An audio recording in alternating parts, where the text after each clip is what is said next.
The Dave Hooker Show. A presentation of Off the Hook Sports. Objective insight, expertise, top guests. Available on YouTube, Apple, Spotify, and the Off the Hook Sports app. Download now for free. Also available on offthehooksports.com. I compute and obey. Now to Dave Hooker. Ready. Here we go. He's Caleb Calhoun. I'm Dave Hooker. Already a group on board. Appreciate that. Hit that like button. We are loaded up today. Blake Toppmeyer will join us from Gannett. He is their SEC football analyst, so want to visit with him. He's got a great column that came out this morning discussing why you pretty much have to have a quarterback to compete in the SEC and a brief look at the history of that. Also, I wanted to go back to a column, and we were in the middle of March Madness, that he wrote about Georgia and the culture problems that they might have there. And we had the culmination of March Madness, so a chance to look back on what Tennessee did, a couple of Sweet 16 runs, and we'll get to the Cravens today's tough question. And Caleb, good morning. How are you, sir? Nice, tight haircut. I like it. Thank you. Thank you. I also got my beard shaped up just a little bit, so I like that. It's funny you bring that up. I've lost my hairstylist. She's moved to another place, and I'm very picky about my hair, so it could get boofy before I stalk her and find her. Not that that's weird. I totally understand. It's very, when I moved, it became very hard to find a hairstylist. I've had a lot of trouble, but I think I found one. This is a friend of mine now that we met at our local pub, and yes, we have a local pub that we walk to pretty much every day. Spending way too much money and ingesting way too much alcohol there. But hey, you meet cool people. Yeah, if I could walk to a pub, that'd make things a lot different. I can barely walk to the not the post office, though. The mailbox, that's what they call those things. We still use those. It's not just all email. Let's get to today's tough question, brought to you by Craven Wings. They have debuted, by the way, the brunch. And if anybody is old enough to remember this, the Italian Market and Grill, you might be, Caleb. It's going to be close, but the most incredible brunch I've ever been to anywhere in the United States. That's what they're going to do at Craven Wings. So check them out. They are phenomenal. I'll tell you more about them.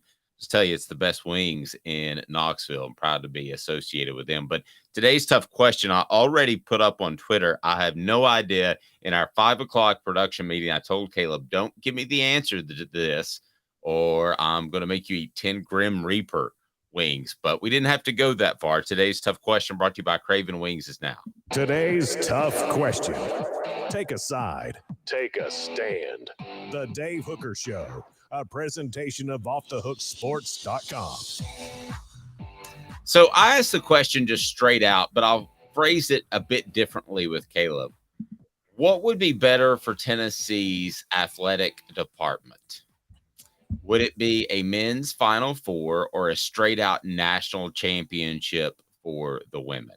Just showing up in the Final Four, you're going to get beat first game. You're even a 10 or 11 seed. That's one of the greatest Cinderellas of all time. I'm not even talking about this year, in which they should have gone deeper. But what would be bigger for Tennessee's athletic department? To have the women run roughshod, win a national championship, or would it be for Tennessee just to make the Final Four? What say you, Caleb Calhoun? And I want to hear from you on the message board. Please hit the thumbs up button so we can bring more people in. The like button helps us. And if you haven't subscribed, what are you thinking? What do you got, Caleb? We've got people are going to be prisoner in the moment and say, based on what happened this year, winning the women's national championship now supersedes it. I got to bring realism to it, though. This year was a major exception compared to years past in college basketball. 95% of the time, the men's Final Four is going to draw better ratings and be a much better revenue driver in general. They play at football stadiums, guys. They play at football stadiums for a reason in college basketball for the Final Four. The payout's just better. So you have to say Final Four, in particular because the women already have 8 national championships. I know this year was a little bit unique, but I thought that, look, we see the evidence now. People say they hate seeing the same powerhouse teams win it all. Well, you know what? If you don't have blue bloods in the Final Four, you're not going to draw a lot of ratings. And we saw that with men's basketball this year. So you can complain all day long about the blue bloods staying relevant all the time. They are the revenue drivers of college basketball. UConn is barely a blue blood. I know they got 5 national titles, but they've also missed 8 NCAA tournaments in the last 25 years. So I would call them a blue blood now. it's hard for me though, because what's a blue blood? Someone who's always in the NCAA tournament, or someone who is missing it every 3 years but is also winning it every time they go? It's like, Well, at what point did the ladies have to struggle where they're not a blue blood in women's basketball anymore? well, I think UConn women are still a blue blood. I do. I think even though they haven't won a national title. I do, but if we're having this conversation in 10, 15 years that Tennessee can't get past the Sweet 16, then that's something that I think not only we would discuss whether or not they're a blue blood, but we'd be looking back and like, how did you not do that? But that's 10, 20 years down the line. Well, Tennessee's in much bigger danger than UConn is of this. If you look at the recent success and history of both programs, I mean, Tennessee hasn't won a title since 2008. UConn has won 6 titles since then, including 4 straight, 3 undefeated seasons. Tennessee, I don't think Tennessee's had a top 5 team since 2008. Okay, so let me hear from the message board. Craven's today's tough question is, what would you rather do? Would you rather have the men go to the Final Four, or would you rather have the women win an outright national championship? So this is what we have so far on the Twitter, which Elon Musk may take away from us one day, but we shall see. By the way, I was on his little Twitter teleconference he had with engineers, and there were mistakes being made that he wasn't even aware of. It was pretty classic. Okay, so who knows what the Twitter is going to be before long. But for now, it is a place where you can put polls, and that's what we have done. So right now, 75% say men make the Final Four. They would rather Tennessee make the Final Four than the Lady Vols win a national title. Does that surprise you at all? No, because that's something the men have never done. And I think that's what stands out the most is the men have never made the Final Four. Lady Vols have won 8 national titles. They are still and they've won at least 2. They won 2 this century, so they're still entrenched as a program, the Lady Vols. Okay, so if I would have put Elite 8, do you think it would be more along the lines of 50-50, or could the women even take? I think the women would take it at that point. I think the women would take it. I think anybody that would rather an Elite 8 than a women's national championship, knowing where women's basketball as a sport is going right now, I think that's a little short-sighted. Yeah, you want that. You want the national championship for Tennessee women. Also, just to remind the world as women explodes, like who was the OG of women's basketball in the program. So it's you know me well enough, so you might have to back me here. I'm not sexist in any shape, form, or fashion. I hope the women can get all they can get. I had great respect for Pat Summitt and what she built, but if you're going baseline going into next year, I think it would be more important for the men, because they generate significantly more revenue, to make the Sweet 16 than the women to win a national title. I know titles are great to have and banners are awesome, but at the end of the day, just for the financial foundation of the athletic department, year in and year out, this is how crazy I am. You don't even have to talk Elite 8 with me. I'd say men make the Sweet 16 every year and let the chips fall where they may with the women. That sounds sacrilegious when you talk about Tennessee, isn't it? Sounds awful. Yeah, and I think that's a little different though, Dave, with where the game is going. I mean, did you see the ratings of women's game, Drew, the other night? I wanted to bring this up to you as a matter of fact. So did I share this with you that now part of this is because they're on ESPN and they're being promoted by ESPN. So they got as much coverage on an average sports center as the men's tournament. Okay, so here are the numbers that I was told. The highest rated NBA game on ESPN in this past year was about a 2.8 million. And the NBA is huge, might not be huge in East Tennessee, but it's huge nationwide. It's probably second, I would say, to the NFL. You could argue third to college football. Then after that on ESPN, now this was a tournament game, but at one point there was a 2.4 million rating for the women. Just games on ESPN. the highest regular season men's rating was 2.2. So am I comparing apples and pears or oranges a little bit because that was a regular season game versus a postseason game? Yes. But for the first time in my lifetime, they're pretty close to being on the same plane of existence, Caleb. I'm willing to bet you when the numbers come out that the women's national championship game had more viewers than the men's national championship game. I'm willing to bet you that. Wow. I'm Really? willing to say that. Yes. I think they might.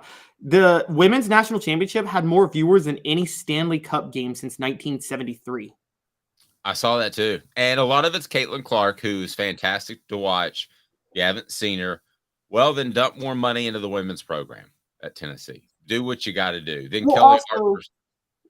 Don't, Let me just say this. Then Kelly Harper's not good enough, because if you have all the support and you're not getting to the Final Four on a regular basis as a women's basketball coach, you're losing a lot of publicity, and it's there for the taking. Not as easy as when it was just Pat and Gino, but it is there for the taking. There's no reason Tennessee can't be in the Final Four on the women's side each and every year. Yeah, dump more money, and also Tennessee needs to move past. This is a huge problem with any blue blood in any sport. They are oftentimes older programs believe in a certain philosophy that may go by the wayside. I don't mean just on the court basketball. Tennessee treats the women's game in a very kind of classy way. Like, you go to Tennessee Lady Vols game and they clap for the other team in the starting lineup. That's like kind of a tradition. Mm-hmm. Guys, stop that now. I mean, yesterday.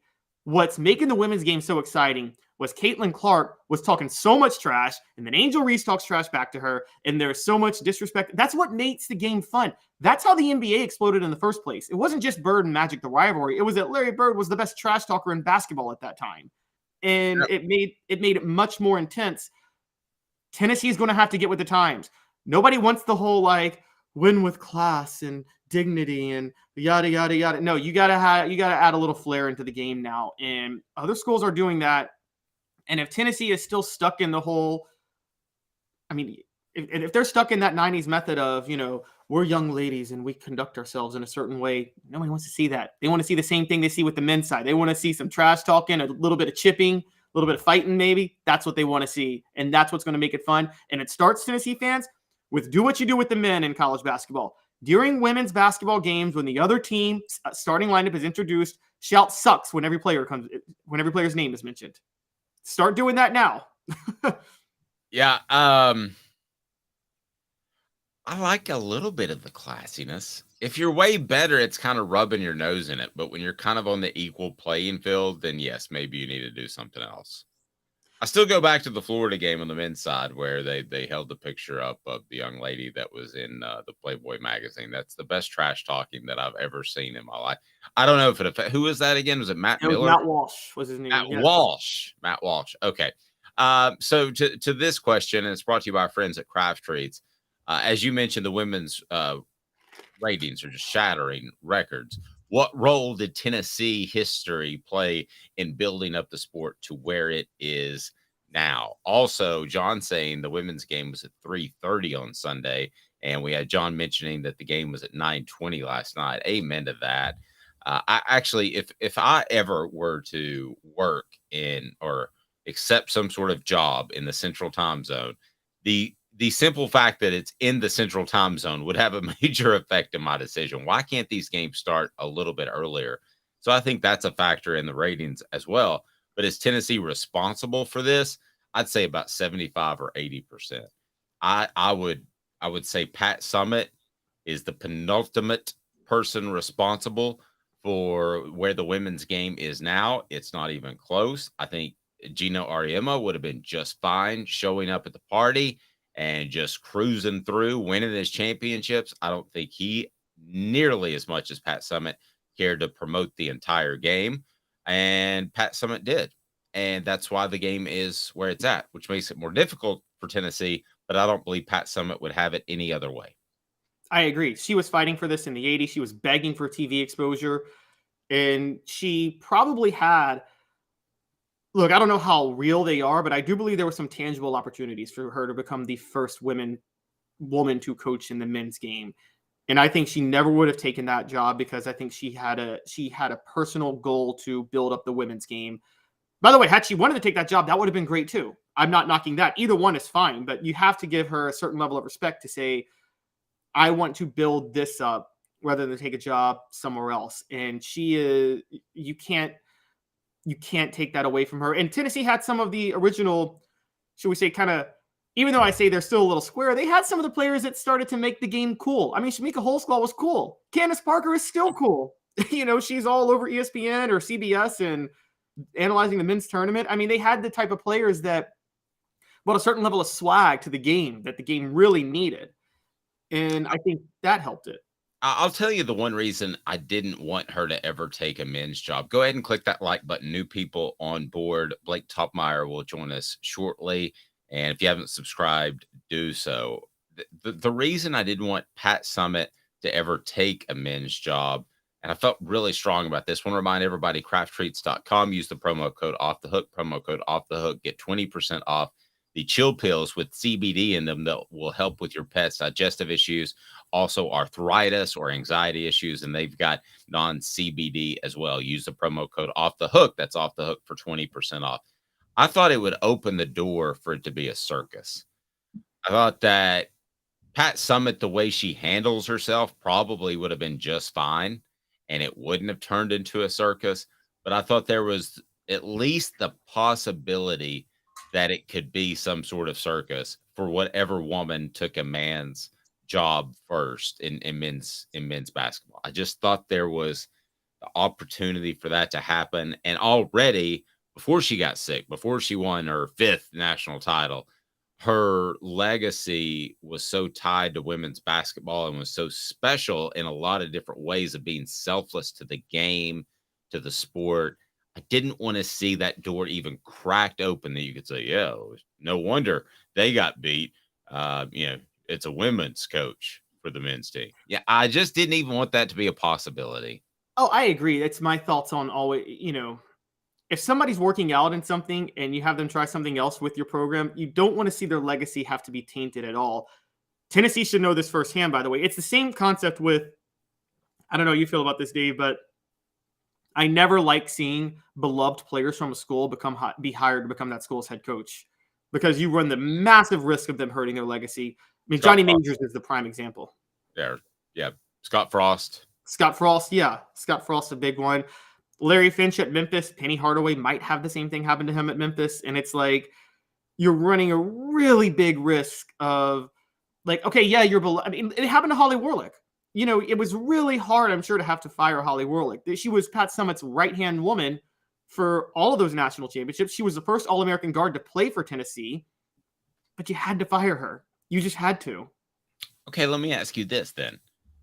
Would Pat Summitt, in a vacuum, not all the negative media publicity that she would have gotten, would she have had success coaching the men? And by success, I'm saying at least a Tom Izzo level where you're knocking on the door each and every year. Now, Izzo does have one championship, but let's take away the championship. You're just knocking on the door. You're a realistic team to win a championship because that's success at the men's level. Like a little bit more than Rick Barnes, a little bit less than Tom Izzo. Would she have been in that level? I think she would. I think she would have. I think largely she would have because there's such a pool in college basketball of talent that, yes, there would have been a lot of elite players that don't want to go play for a woman. But I think there would have been a few really elite players that are 5-stars that would have thought it really cool to go play for Pat Summitt, honestly. I think she would have won. I've always said this too. I think she would have won over moms. She would have. In a lot of these households, I think the moms would have been like, yeah, we're going to do a little something different. And she's a proven coach. She's going to take care of, and whether she's male or female, she's going to take care of my son because she runs a strict program. I mean, I'll never forget Candace Parker being up past curfew and they were playing in Chicago. Pat Summitt, for those that don't know, always had this promise that she would play where you were from. So your family and your friends could see you play in person without having to travel across the country. Well, she did that for Candace Parker, and Candace Parker was past curfew, and Candace Parker in her hometown game got suspended for half the game. I mean, that's that was pretty gutsy. But as a parent, that's exactly what I would want. Lay down the law. If they don't follow it, it's their fault. Yeah, and look at Candace Parker now. It's like she can't. She always thinks of Pat. You could tell she thinks of Pat Summitt as a second mom almost because of how much love she has for Pat. And she would probably be the first to tell you that Pat was right to suspend her for that game. And I agree. I think that a lot of moms would want that. And there would be some players that would want it too nowadays. You know, if this was 2000, I debate that there was still, still a bit, maybe a lot of male players wouldn't want to do that in 2000. But nowadays, where it's kind of cool to like the women's game, I think that there would be a lot of interest in playing for Pat. And that's the thing. Women's college basketball is still driven more by recruiting than anything else. If you're looking at the teams that are winning it, it's kind of where football was before the advent of the spread. Whereas, this recruiting outside of the triple option at Nebraska and the fun and gun at Florida, recruiting drove who was good in the 90s more than anything else. And women's basketball is still at that level. Pat Summitt won 2 national titles in 2007 and 2008 because she had Candace Parker. It's just that simple. And I think in the men's game, though, she would be able to recruit at that level. And that's why I think she would do well, because she would land not everybody, but you only need a couple of high-profile transcendent 5-stars in every class to have a good program, and she would have those. Blake Toppmeyer with Gannett. He is the SEC columnist. We'll visit with him. Is Georgia in trouble? And also, you have to have a great quarterback to truly compete in the SEC. He's got a column out on that today. Stay tuned. 2 minutes with Caleb Calhoun. I'm Dave Hooker, Off the Hook Sports. I know you like the heat. You got to try my signature sauce 87. Dude, I love you and I love to try your wing sauce. But when it comes to wings, I need them really hot. I hit 105 on the radar gun. I need to be pretty spicy. Yeah, I know that, man. Look, if sauce 87 isn't enough for you, I guess you can try the Holy Moses or the Grim Reaper. Now we're talking. Take it from these Farragut admirals. When you're craving wings, it's got to be Craven Wings. Visit them online at cravenwings.com. With all that sun, sand, and salt water, the beach is a very relaxing place. Unless you wear contacts. Ow! Open your eyes to the best the beach has to offer with LASIK vision correction from Campbell Cunningham Laser Center. Hi, Mike Davis here with City Heating and Air, reminding you to always dare to compare. Our team provides quality local heating and air service, installation, and maintenance across East Tennessee. We use only the best equipment like American Standard heating and air conditioning for your residential, new construction, or commercial needs. Honesty, dependability, and customer satisfaction have been the cornerstones of our business since 1961. City Heat and Air. Dare to compare. Before Candace, I was really heavy into the drug culture. I was selling drugs. I was just constantly in pain. I was missing like a good support system in my life. Candace has given me everything that I need in order to successfully have a wonderful recovery, in order to have a life that I didn't even know was possible. And it's not just about me anymore, and I love that. I absolutely love it. You can take your life back. Call Candace today.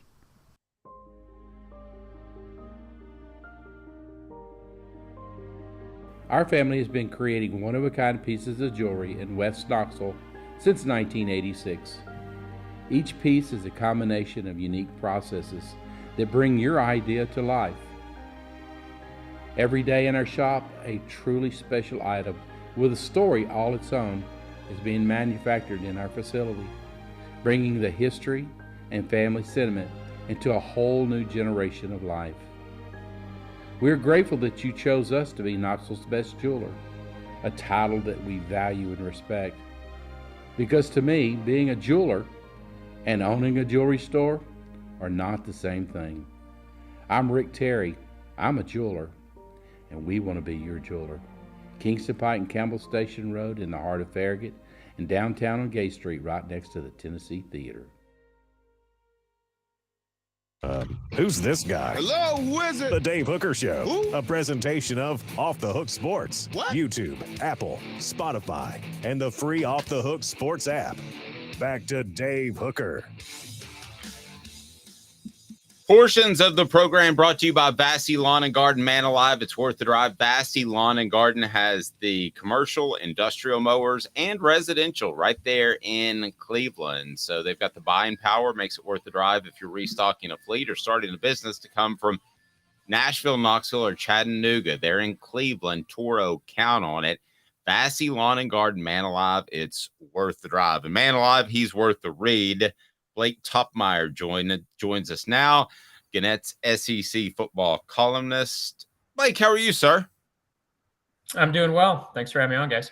Hey, I appreciate the time. So you and I don't know if this says something bad about you, but you and I have similar thought processes sometimes. You'll write a column that I've kind of been thinking about. And I want to talk about the quarterback column that you had. But first, I want to go back to, I thought you essentially called out, which was the right thing to do, that Georgia has a culture problem right now. They've had multiple issues of cars involved and with groups of people that have ties to the university. I just want to get your thoughts on where Georgia's program is right now. It's not to say it can't be fixed, but for now, I'd be a little bit concerned if I'm Kirby Smart. You? Well, I mean, he won a national championship 2 years in a row. So, if there's a discipline issue, and I think you could, and I did make the case that there was, particularly as it pertains around these repeated instances of high speed driving, it's not spilling over into performance on the field. I think that's one thing you can say. But I do think, from a larger lens, it is concerning, for reasons beyond whatever's happening on the field, for athlete safety. I mean, we saw obviously the tragic incident in January. So first and foremost, I think that's why the issue needs to be addressed. Beyond the football matters of any of this, wins and losses and the whole bit. We've seen this become an issue with Georgia. We've seen it become a repeated issue. You saw in that police body cam video during a Jalen Carter traffic stop last fall. The police officer said during that video that he quote, stopped a bunch of y'all's football players and quote, y'all need to slow down. And that message obviously didn't get through. And as I wrote, I think Kirby Smart has responsibility to make sure that message does get through.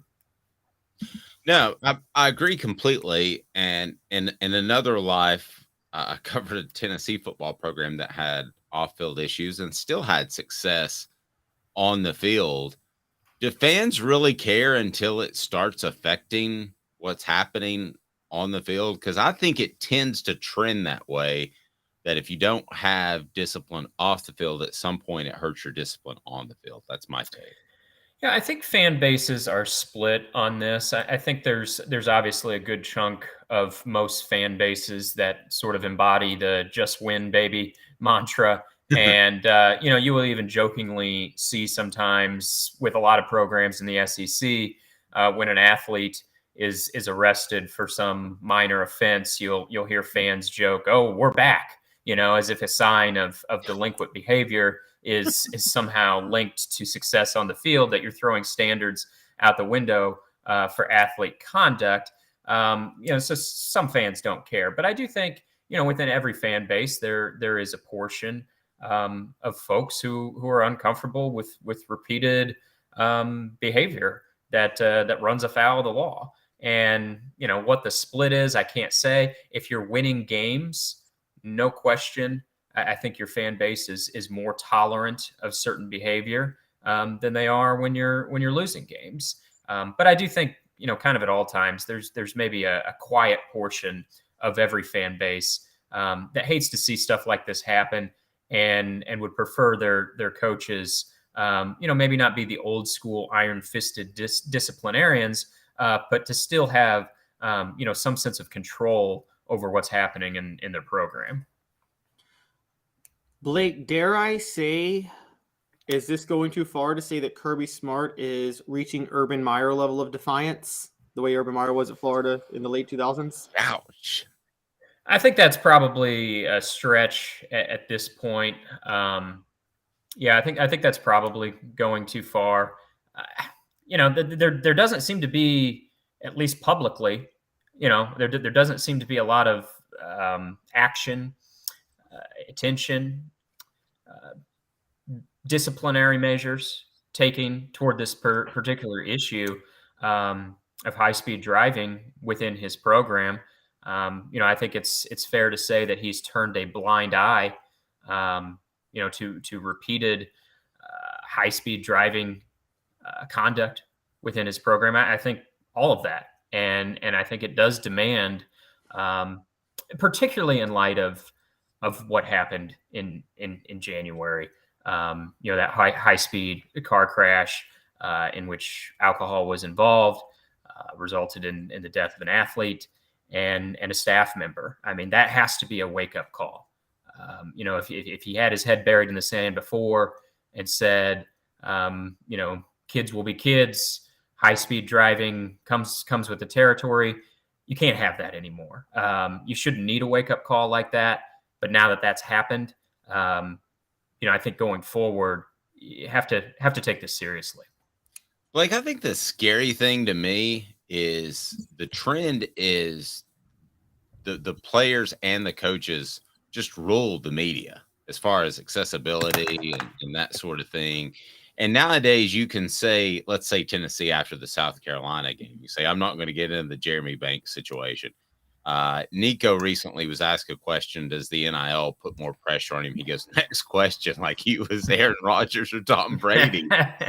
And there just seems to be, and I get that with football to some extent, but there seems to be nowadays this standoffishness, even more than I was your guys' age, that says I can just tell you to step off and I don't have to answer your questions. And that to me is scary when you don't have to answer to the media when serious issues like this are going on. Kirby Smart should have to say something a little more concrete. Sorry, I rambled on a little bit there. Well, yeah, and I think it's on the media to hold power to account for sure. I would agree with you that over time, a lot of columnists have lost their punch for whatever reason. I think access could be part of it. I think some of it is just sort of the way of the industry. We have fewer voices, at our papers of record anymore than we used to. And I think sometimes we wind up with storytellers in those columnist positions when what you really need is opinion voices in those columnist positions. If you're a columnist and you don't have opinions, I would argue you're not doing your job.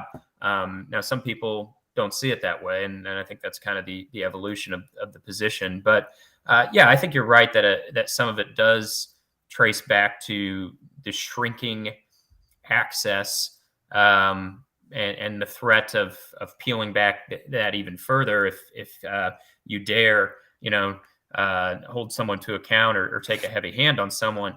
The way I look at that is,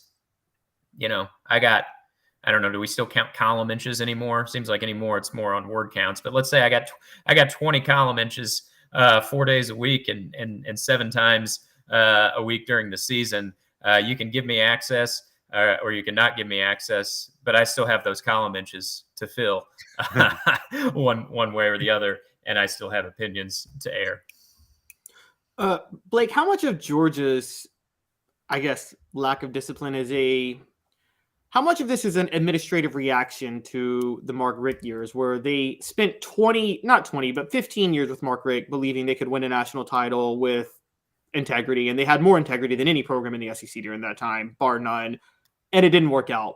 So how much of this was the administration just throwing their hands up and being like, you know what, forget it. We're just going to not care at all anymore because we're tired of not winning national titles? I think a lot of schools have that mentality. I don't think this is a Georgia situation in particular. The high-speed driving seems to be rooted at Georgia, but I think this evolution it really is rampant across the SEC. I mean, we just saw Ole Miss basketball hire Chris Beard 1 month after a felony arrest charge that he was facing was dropped, and just 2 months after he was fired for cause, and his previous employer labeled him, quote, unfit to lead. We saw Nick Saban during the football season.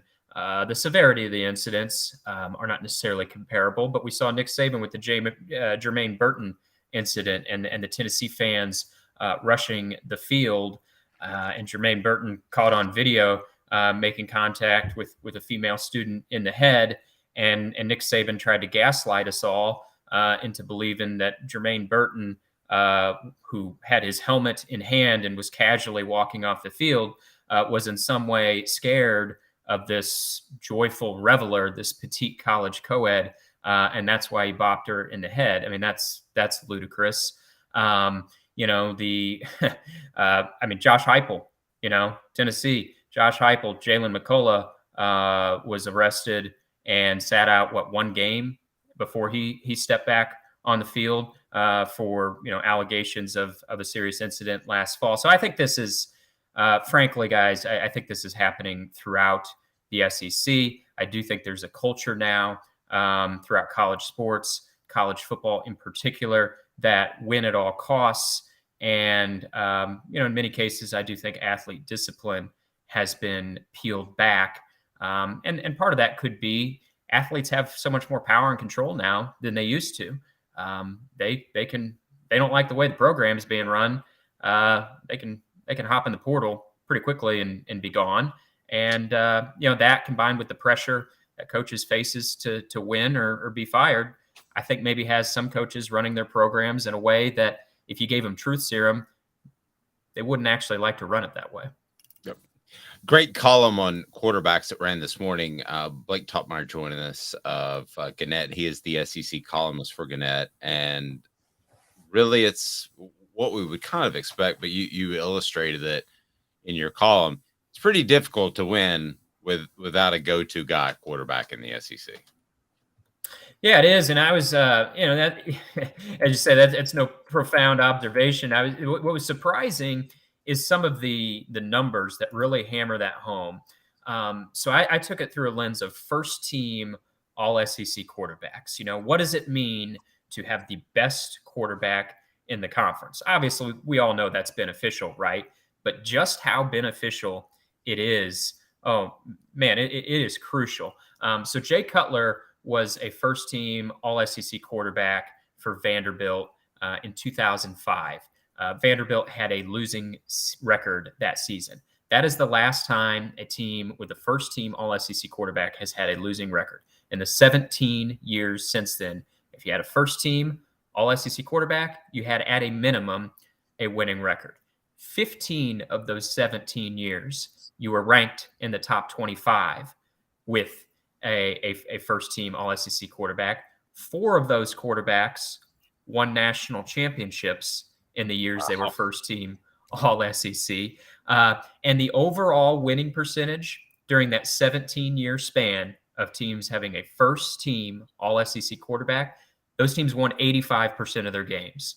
So it's huge. It means more. We know this. It means more than having a first-teamer at outside linebacker or whatever.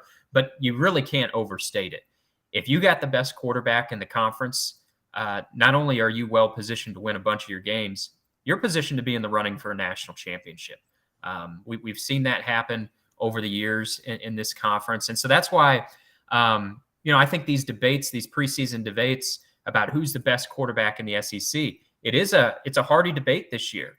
You know, is it KJ Jefferson? Is it Jaden Daniels? Will Rogers is a stat stuffer. Joe Milton looked awfully good in the Orange Bowl. Spencer Rattler had a good month in November. You know, it's fun preseason debate, and maybe the lists don't matter. I'll hear that. However you and I rank them here in the month of April, maybe that doesn't matter, but the end result does matter. Whoever is the best quarterback in the SEC, that has a huge impact on carrying your team. We saw that just last year in the impact Hendon Hooker, first-team All-SEC, had on Tennessee.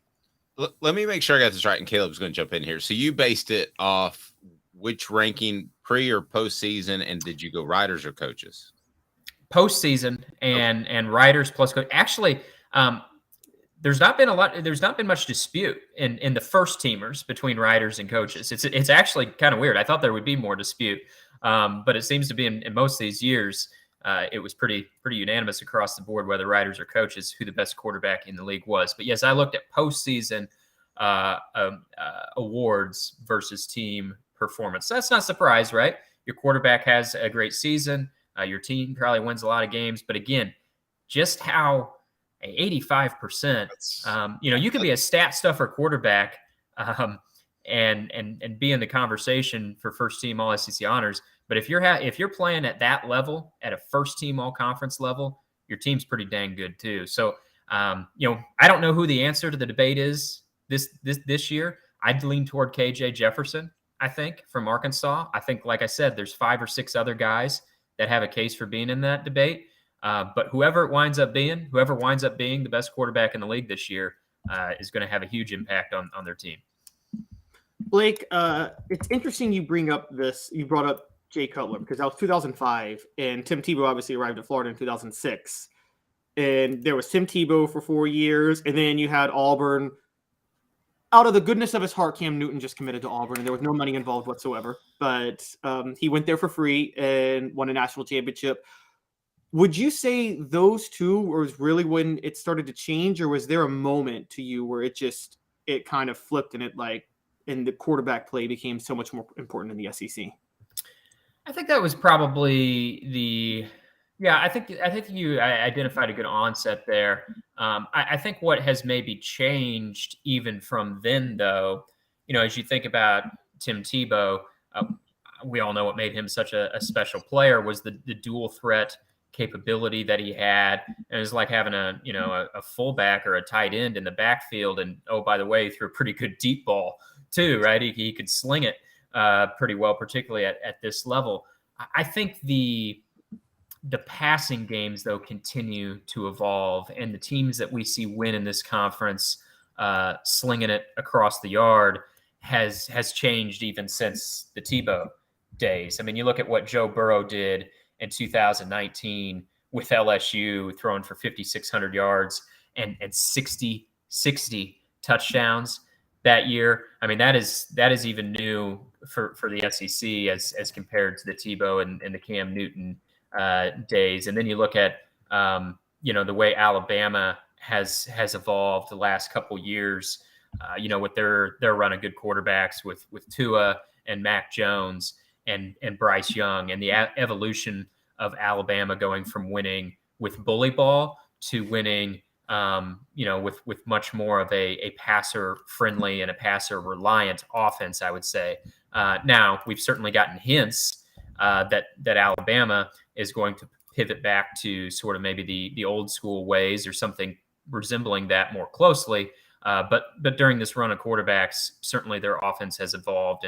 And even though Tennessee's offense is very balanced, run and pass, certainly it's a forward thinking offense that we weren't really seeing much of in the SEC, 15, 17 years ago. And now we have Josh Heupel running that offense at Tennessee. We have Lane Kiffin running something very similar to that offense at Ole Miss. So I think even really in the last 5 or 6 years, we've seen a second round of evolution and importance on the quarterbacks. But I do think you're right with that ushering in of Tim Tebow and Cam Newton.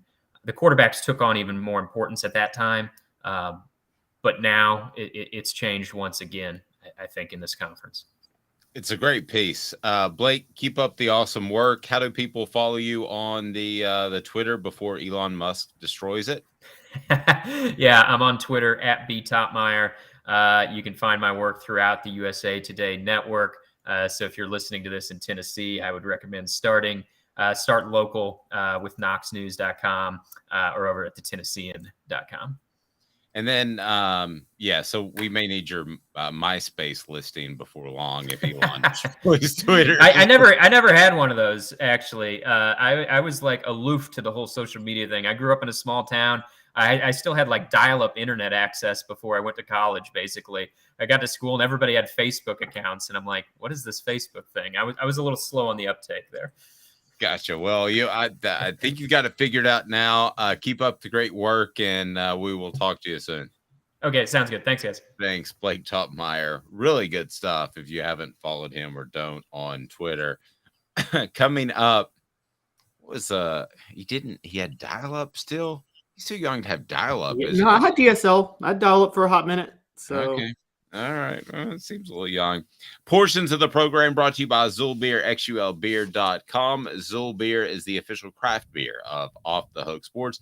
Great parking downtown where you can sit in a panoramic, awesome view of downtown, and you're going to love it right there in Knoxville. xulbeer.com and get worldwide award-winning craft beer. Are the ghosts of that Ole Miss game completely gone for Joe Milton? And for the message board that likes to say I hate on Joe Milton, then I'm telling you, I don't. This was Caleb's idea. And also, a couple of college basketball coaches in last night's game that maybe Tennessee could have had. Would they be in better shape? Both of those topics right after this. Give me 2 minutes. Off the Hook Sports with Caleb Calhoun. I'm Dave Hooker. To own the more that owns every job, then get to Vassy Lawn and Garden in Cleveland and get you a Toro. I'm David Vassy, here to talk to you about Toro. With a Toro Zero Turn, you'll get more out of every minute and you'll reach the finish line faster. At Vassy's, we like to say, no matter if you're mowing 3 acres a week or 11 lawns a day, homeowners and business owners alike find confidence in equipment they can trust from top to bottom. Vassy Lawn and Garden, Highway 60 North in Cleveland. Man alive, it's worth the drive. Hi, Mike Davis here with City Heating and Air, reminding you to always dare to compare. Our team provides quality local heating and air service, installation, and maintenance across East Tennessee. We use only the best equipment like American Standard heating and air conditioning for your residential, new construction, or commercial needs. Honesty, dependability, and customer satisfaction have been the cornerstones of our business since 1961. City Heat and Air. Dare to compare.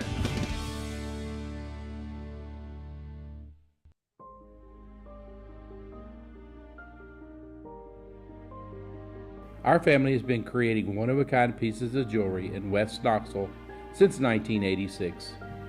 Each piece is a combination of unique processes that bring your idea to life. Every day in our shop, a truly special item with a story all its own is being manufactured in our facility, bringing the history and family sentiment into a whole new generation of life. We're grateful that you chose us to be Knoxville's best jeweler, a title that we value and respect. Because to me, being a jeweler and owning a jewelry store are not the same thing. I'm Rick Terry, I'm a jeweler, and we want to be your jeweler. Kingston Pike and Campbell Station Road in the heart of Farragut, and downtown on Gay Street right next to the Tennessee Theater.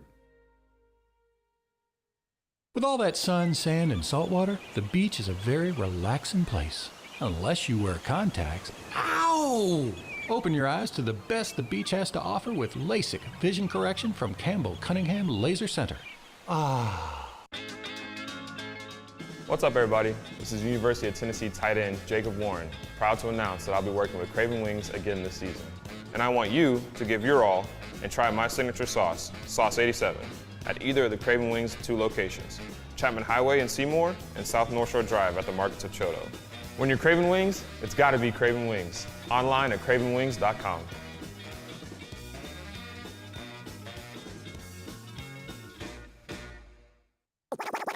You're listening to The Dave Hooker Show, a presentation of offthehooksports.com. The internet is full of pictures of each and every one of you.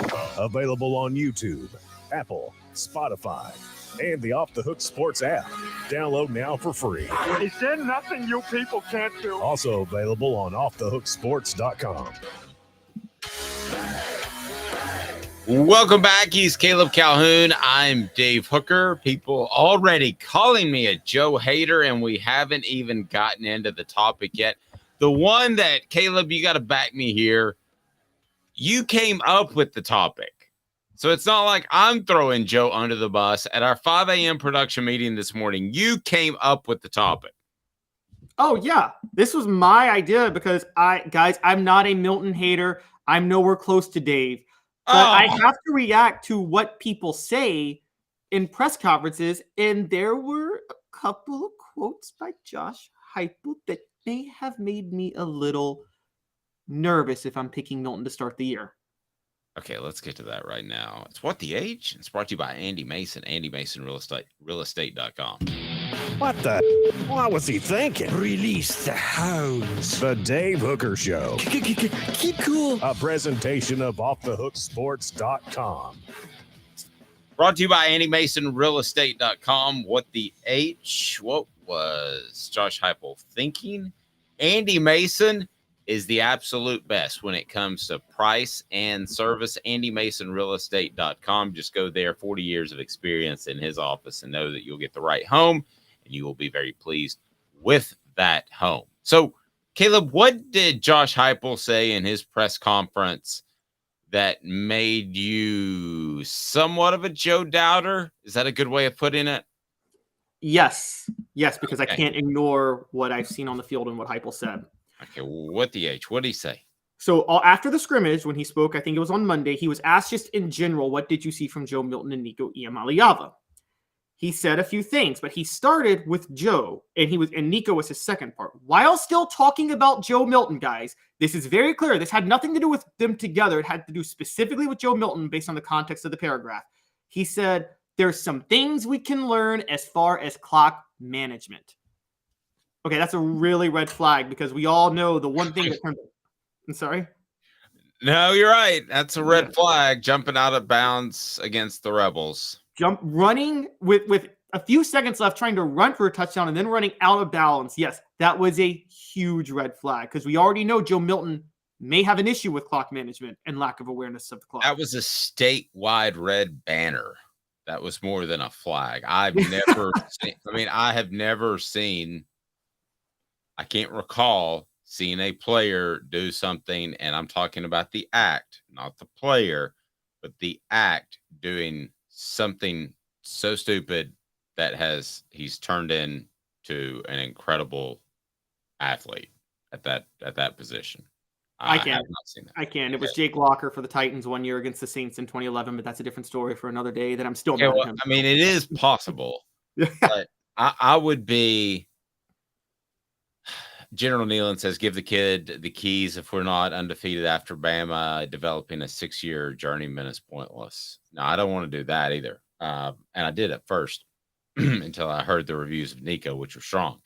So, no, I just think you should be willing to put Nico in there quicker than a lot of the people that are on our message board. Mr. Jones says the rule is changing for the clock stopping after first downs. That's what Hype is talking about. That is not what he's talking about. Yeah, I don't know, Mr. Jones. I think that's a little bit of a reach, to be honest with you, buddy. But I think that he is talking about clock management as a whole. And listen, my concern has always been and always will be when you see a player make that mistake in the game, are those mistakes correctable? Because there is something to be said for having an innate feel for the game. And the guy that jumped out of bounds against Ole Miss did not have an innate feel for the game, Caleb. And that's something that whether you're a Joe Milton lover, hater, or I believe like me, realistic and objective, that you can't just up and say that's going to get fixed. We don't know if that's going to get fixed. Yeah, I agree. And for those that don't think this matters too much, go back and look at Hendon Hooker against Alabama with 15 seconds to go. These type of situations matter. Do you think for a second, Dave, based on what was said and based on what we saw against Ole Miss, do you think for a second Joe Milton would have been capable of that 15-second game-winning field goal drive? I don't. To the point where I will tell you that I think that Tennessee probably would have not gone in that route. Probably right. I think they probably would have played for overtime. And particularly because in that situation, even if Joe Milton would have completed the passes, we've already talked about his release is slower than Hendon Hooker's. Significantly slow. He probably wouldn't have thought to get rid of the ball as quickly as Hendon Hooker did, knowing that you only have a certain amount of time. I mean, Hooker, that was one of the big reasons I'm so high on Hooker in the NFL. That was a masterful 15-second drive. I think it's underrated just how aware he had to be of how much time was on the clock for each pass he made during that time. I mean, that was just masterful. I think Joe Milton is the exact opposite, and we saw that. And for Heupel to say we worked on some things like clock management, and by the way, he did not say that about Nico, guys. He only said that about Joe Milton. That's a huge red flag. Yep, but here's the thing you have to remember. He has less than a season. He should be okay at clock management with almost a full season playing, right? I mean, we're looking at 75, 80% of the season when you compare 2021 and 2022. times he had to play. But you said it yourself. Isn't it about a feel? No, I'm with you. You shouldn't be having issues with that feel. Like one of the ones, here's one you might remember. And I know you laugh at how I just randomly remember plays in the back of my head, but you covered that 2005 LSU comeback game, right? Were you in Baton Rouge for that one? Yes. Do you remember when LSU was up 21-0 at halftime and they had the ball near the red zone and they could have gone for more points, but Jamarcus Russell stupidly scrambled and then slid and ran out the clock? Yes. That right there was all I needed to know Jamarcus Russell was not going to be an NFL quarterback, because that was so next level dumb that he did that. And well, I mean, you have to put the Ole Miss play in that level. Yes, you do.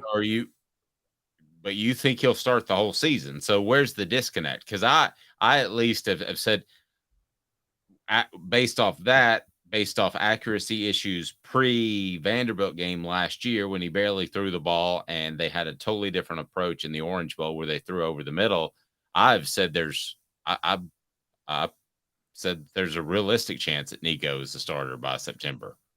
I think this is about, for Joe Milton, Heupel is going to sacrifice maybe a win, maybe even two this year. I'm just going to say it because I'm laughing at Travis on the message board. Go ahead.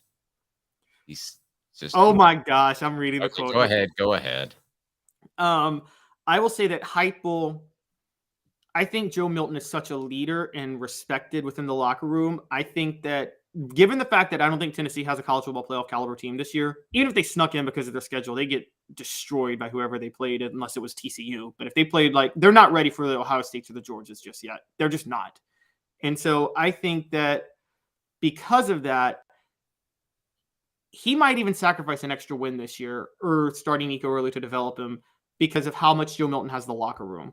Heupel doesn't want to lose the locker room before 2024, which is when I think Tennessee really emerges as returns back to, I guess, the blue bloods of college football.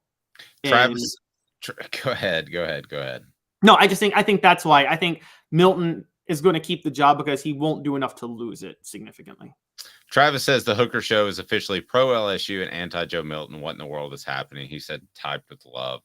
It is funny, though, that you brought that up, Travis, because I was considering writing a column about how LSU has its stuff together a little bit better than Tennessee, and that who they hired, which we could debate her history and not being a thorough part of the sexual assault investigation that went on at a previous stop. But also LSU's pro day was run tremendously better. They showcased their players while Tennessee was running around doing their best to get everybody at the line. So I was going to write that column, but I'm not now, Travis, comparing LSU to Tennessee's athletic department because yes, go ahead. That's so scary too, because LSU, the only thing that's kept them from being a dominant athletic program is they've been run by nothing but incompetence for 30 to 40 years. So the fact that there's a slight bit of competence now in the program, it's destined to be an elite athletic program. LSU to me is Tennessee about 15 years before everything. So LSU was a dormant football program in the 90s. Tennessee was dormant in the 70s, early 80s before Majors got things rolling. And then you had to build that football foundation and you got better at other stuff. So they made a bad football hire in Will West. Not Will West, Will Wade. That's basketball too. Yeah. But they made a bad football hire as they're coming along. They made a bad basketball hire. The football program is doing well, so they feel like they should make better hires across the board. And in the end, they didn't make a good basketball hires. What I was trying to say, that reminds me of Tennessee making bad basketball hires. I think that their entire program is now coming along to the point where they can have more leverage and make better hires. Does that whole thing make sense? In other words, Tennessee's football program rose up about 10, 15 years before LSU's, and now you're seeing the rest of the athletic department at LSU catch up when I think they've already caught up at Tennessee. Oh, I totally get what you're saying. The thing that was interesting to me, though, is Tennessee. That was a bit of a reach there for a second. So, well, there is a difference in this way. Tennessee you do have to work at it to stay elite at Tennessee because, you do have to think ahead of the curve. You've talked about it in the 80s. Majors and Dickey were the first to say, let's schedule games in New Jersey and Boston and LA and whatever for national TV. Tennessee always had to think a little bit ahead of the curve on these things to make sure they stayed relevant. LSU's the reverse. In football, you have to work at it to not be successful in football at LSU. It's, again, I talk about it all the time. It's the easiest job.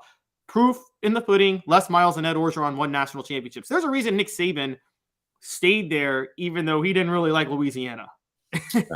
I completely agree. And I think now that with the Will Wade hire and now with the Kim Mulkey hire, you're seeing what Tennessee had to do in the men's basketball side. They had to hire some guys, in particular Bruce Pearl, with a little bit of a questionable background because he was involved in recording coaches that were supposedly recruiting players. So I think you're seeing that. I think to be able to hire Rick Barnes, a proven coach with much less baggage, was a great sign for Tennessee. And I think you'll see LSU get to that point. But when I saw their pro day and the way it was showcased in Tennessee's pro day, I just thought that LSU was a bit ahead of Tennessee in the way they packaged some things. Portions of the program brought to you by Campbell, Cunningham, Taylor, and Hahn. Campbell, Cunningham, Taylor, and Hahn. Look at me. No contacts. How about that? No glasses. How about that? It is awesome. Absolutely love it. So you have got to go to Campbell, Cunningham, Taylor, and Hahn. At my age, they start to do some cataract things too.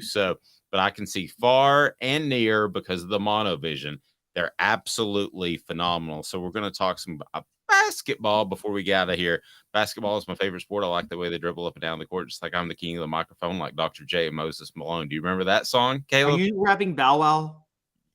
No, that's way before Bow Wow wasn't alive. That was like 87. Oh, sorry. See, I'm the young one. You don't remember that Curtis song? Blow. Okay. Curtis Blow. Thank you very much. This is the generational gap with Dave and I, man. That was a little before my time. I just remember being like a 12-year-old and saying, I want to be able to say that basketball is my favorite sport. I like the way they dribble up and down the court. I can say it. -1, so, I mean, I don't know when it came out. I don't know what you're talking about. 87. We're the same age. 4 downs talking basketball. That makes no sense except for right here. 4 downs. 4 questions. 4 answers. The Dave Hooker Show. 4 downs. A presentation of offthehooksports.com. What you think of the 2 coaches in the college basketball men's national championship game, Caleb?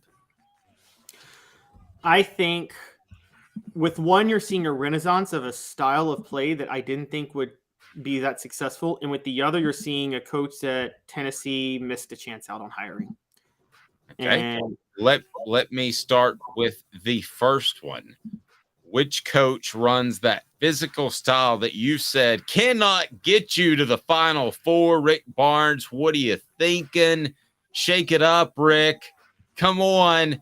Somebody proved Caleb a little bit wrong last night by getting there. Brian Dutcher and San Diego State. And for the record, Brian Dutcher is like very, very, he's a lifelong assistant. So he's a very old school coach. And he runs the wheel offense. And not the football wheel. Run the wheel offense nowadays. No, only there are 2 programs that are running the wheel. Virginia and San Diego State. Virginia just won a national title doing it a few years ago, and Brian Dutcher runs it with San Diego State. The thing with the wheel offense that's most important is players have to be familiar with playing with each other because you have to understand, for those who don't know, players like 3 are set to one side and 2 are set to the other, and one's the designated screener on either side, and one is the designated move without the ball. And that's how it goes, just back and forth. And it only works if players know exactly where the other guy is going to set the screen. Similar how quarterback and receiver option routes only work if the quarterback can guess which option route the receiver is going to run before he breaks. Like, that's the big thing with the Patriots. So 4 downs, first question, does the fact that they had that much success and got to the championship game, does that change your view of a physical style that Rick Barnes runs? Do you believe it's more manageable in March than when you were absolutely ripping on Rick Barnes throughout the course of February and March. No. The wheel offense is still dependent on a bunch of elite shooters, which San Diego State has. And guess who didn't have that? Rick Barnes in Tennessee. Okay.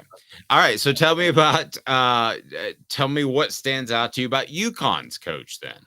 So Dan Hurley was a prep school coach for about 10 years. And then he coached at Wagner and went 25-6. And it was just timing didn't add up because Tennessee fired Bruce Pearl the year before he went 25-6 at Wagner.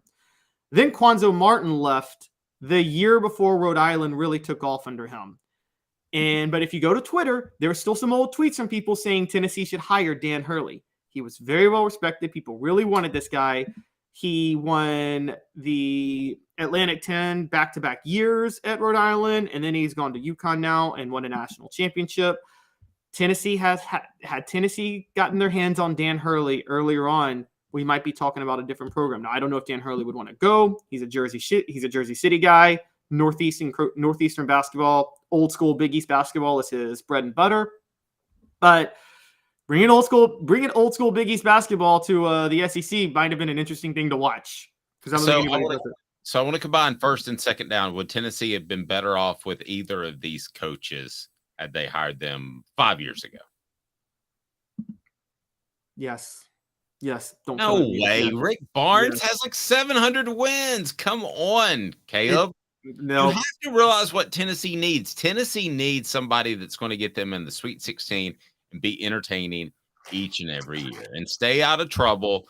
Rick Barnes is going to do that. That's why. And on what planet do you think he gets Tennessee to the Sweet 16 each and every year? Well, he did this year. All right. So Travis says no way. Travis has got my back after the Joe Milton comments. All right. So on the women's side, so we combine first, second, and third down. Would Tennessee be better off with? Would you hire, considering Mulkey's murky statements at Baylor?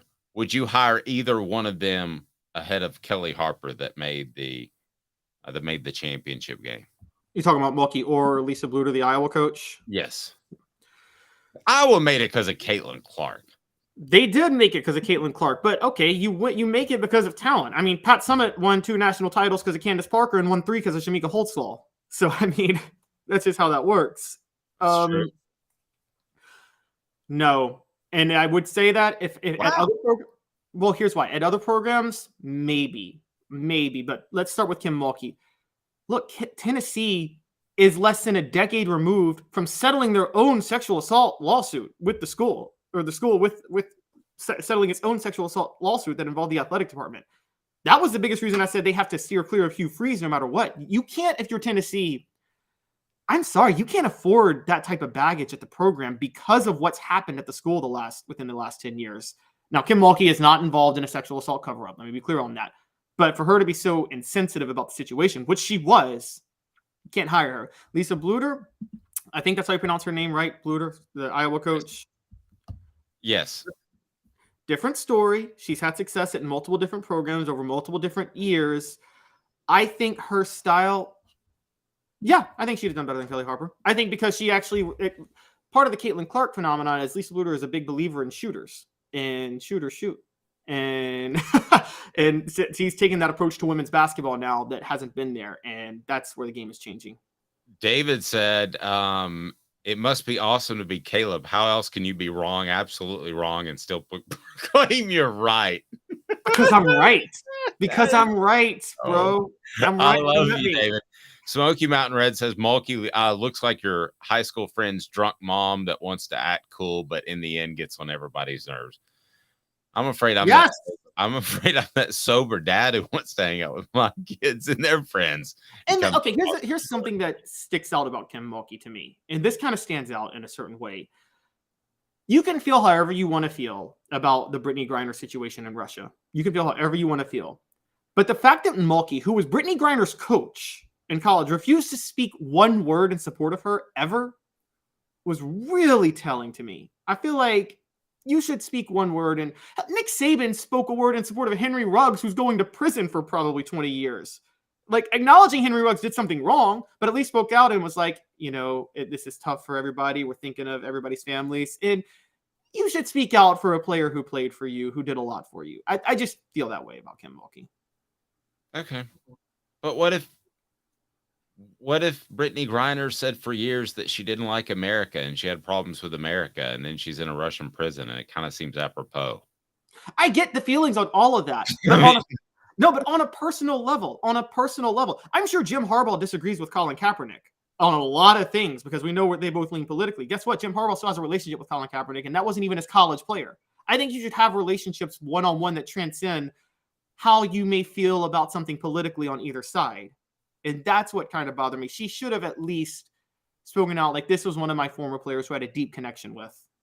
And so see, my take on that was, that's an American. We go get her no matter what, and we make sure she's back. And I know there's a CIA spy that she's trying to get back, and we try to get him back, and we do everything we can to get our Americans back. But the fact that she had spoken out against America previously did not particularly rub me the right way, and don't expect somebody just to go out of their way to come get you if you've ripped them. No, I feel you on that, but I also feel like as a coach, you shouldn't throw a player to the wolves because you may disagree with something they said. No, that's fair. I mean, I get that. I get back in your guy. It's been a great show. A lot of fun with and Blake Toppmeyer is really good. So certainly check that out. If you hadn't hit the thumbs up button, go ahead and do that, so it'll bring more people into the show. If you haven't subscribed, what are you thinking? We have more developments in our Celebrate 98 that we'll announce before the end of the week. Fred White joins us each and every Friday, Josh Ward on Thursday. So we've got a lot going on. You have got to subscribe to the channel. If you don't, you're crazy. He's Caleb Calhoun. I'm Dave Hooker. This has been a presentation of Off the Hook.